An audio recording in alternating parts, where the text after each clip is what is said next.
થી દર્દીનો જીવ બચ્યો। નર્મદાના સાગબારામાં ઓપીડી દરમિયાન એક દર્દીનો આબાદ બચાવ થયો છે।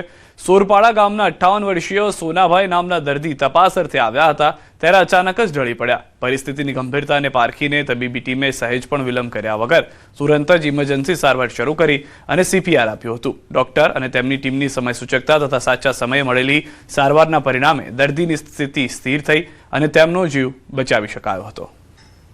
વધુ માહિતી ન્યૂઝ 18 સમાચાર દીપક પાસેથી મેળવીશું। દીપક, સમગ્ર ઘટના શું ઘટી હતી?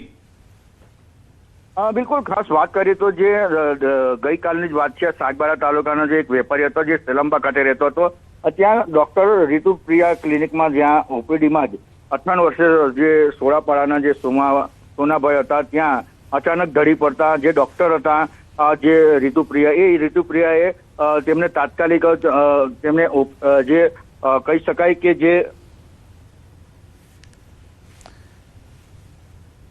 ખાસ કહી શકાય કે જે ઓપીડીમાં જે ઢળી પડ્યા હતા તેમાં સીપીઆર આપી અને એમનો જીવ બચાવ્યો હતો। જે આ સીપીઆર જે છે હોય છે એ સીપીઆરમાં જે આપી અને જીવ બચાવતા જે વ્યક્તિ જે છે એમને આભાર પણ માન્યો હતો, કારણ કે ભાગ્યે જ કોઈ કિસ્સા બને છે કે જો કોઈ વ્યક્તિ અચાનક ઢળી પડતો હોય જેને એટેક આવતો હતો અને પણ સીપીઆર આપીને એના જીવ બચાવવાના એક સારું એક કાર્ય જે ઋતુપ્રિયાએ જે કર્યું છે, જેને જે કહી શકાય કે જે નર્મદા જિલ્લા અંતરિયાળ વિસ્તારમાં પણ આવા ડોક્ટરો જે પોતાની રીતે સીપીઆર આપીને લોકોને જીવનદાન આપી રહ્યા છે। આભાર દીપક, સમગ્ર માહિતી બદલ।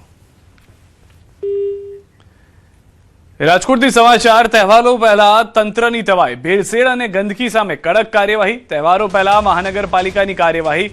મનપાના ફૂડ વિભાગે 48 પેઢીઓમાં તપાસ કરી 2601 કિલો અખાદ્ય તથા વાસી જથ્થાનો નાશ કર્યો।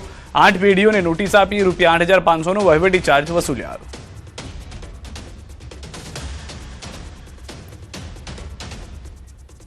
નર્મદાથી સમાચાર। સાગબારામાં જંગલ જમીન ખેડાણનો વિવાદ। સાગબારાના ખેડૂતોના ધરણાનો આજે ચોથો દિવસ।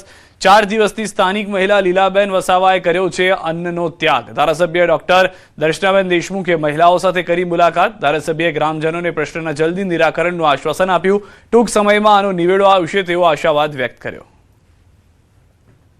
સરકારને પ્રત્યે અમને વિનંતી છે કે અમને આ વહેલી તકે આનું નિરાકરણ કરી આપવામાં આવે। આજે આ ખેડૂતો જે રીતના બેઠા છે એ ખેડૂતોને જે રીતના એમની પર દયા રાખે, એમની જે વેદના છે એ વેદનામાં સરકાર પણ સહકારી બને અને સાથે સાથે આ ખેડૂતોને એમની જમીન ખેડવા દેવા માટેનો જે પ્રશ્ન ઉપસ્થિત થયેલો છે એમાં સરકાર તરફથી વહેલું તકે નિરાકરણ આવે અને આ ખેડૂતો પણ એમની જમીનમાં ખેતી કરી શકે।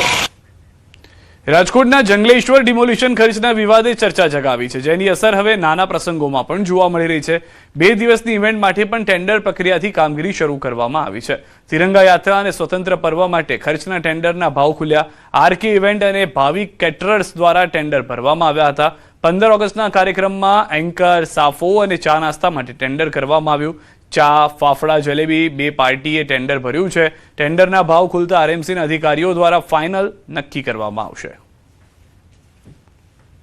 ટેન્ડર હતું 13મી ઓગસ્ટે 13 તારીખે જે આપણે તિરંગા યાત્રા કાર્યક્રમ છે અને 15 તારીખે ધ્વજવંદનનો જે આપણે કાર્યક્રમ કરતા હોય છે આ બાબતનો આમાં આપણે જે રેટ કોન્ટ્રાક્ટ વગરની એજન્સીઓનું જે કામ કરતા હોય છે એ બાબતનું ટેન્ડર હતું, જેમાં એન્કર, જો જરૂર પડે તો સાફો અને 15મી ઓગસ્ટે ચા નાસ્તો અમારે જે ગણતરી છે બધાને કરાવવાની જે હાજર સંખ્યા હોય એના માટેનું આ ટેન્ડર હતું। મહાનગરોમાં ખાડા અને ભૂવા મુદ્દે મુખ્યમંત્રીએ અધિકારીઓની ક્લાસ લીધો હતો। મનપા અને નગરપાલિકાને પોતાની નકારાત્મક છબી સુધારવા મુખ્યમંત્રીએ ટકોર કરી। ગુણવત્તાસભર અને ચોકસાઈપૂર્વક વિકાસ કામો કરવા તંત્રને સૂચના આપી।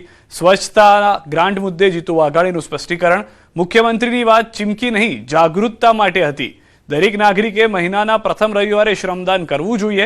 પાક નુકસાની સર્વે અંગે પણ સરકાર સત્વરે નિર્ણય લેશે। રાજ્યના શહેરીની સુખાકારી માટે મળેલા રકમને માટે હું ખૂબ રાજ્યની જનતાને, મહાનગરની અને નગરપાલિકા